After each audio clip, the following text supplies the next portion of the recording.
મહત્વના સમાચાર આવી રહ્યા છે। અરવલ્લી જિલ્લામાં રાત્રિ દરમિયાન ધોધમાર વરસાદ વરસ્યો। મોડાસામાં 5 ઇંચ વરસાદ તો મેઘરજમાં 3 ઇંચ વરસાદ વરસ્યો છે।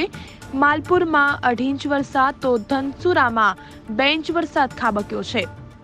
બાયડમાં 1.5 ઇંચ વરસાદ, ભિલોડામાં 1 ઇંચ વરસાદ તો મોડાસાના સર્વોદયનગર 4 રસ્તા વિસ્તારમાં પાણી ભરાયા। મોડાસાની વિદ્યાકુંજ, તમન્ના તેમજ આમન પાર્ક, ગાંચીવાડા સહિતની સોસાયટીઓમાં વરસાદી પાણી ભરાયા। તો અરવલ્લી જિલ્લામાં રાત્રિ દરમિયાન ધોધમાર વરસાદ વરસ્યો। મોડાસામાં 5 ઇંચ વરસાદ વરસ્યો છે। મેઘરજમાં 3 ઇંચ વરસાદ વરસ્યો તો માલપુરમાં 2.5 ઇંચ વરસાદ, ધનસુરામાં 2 ઇંચ વરસાદ વરસ્યો, બાયડમાં 1.5 ઇંચ વરસાદ વરસ્યો, ભિલોડામાં 1 ઇંચ વરસાદ વરસ્યો છે।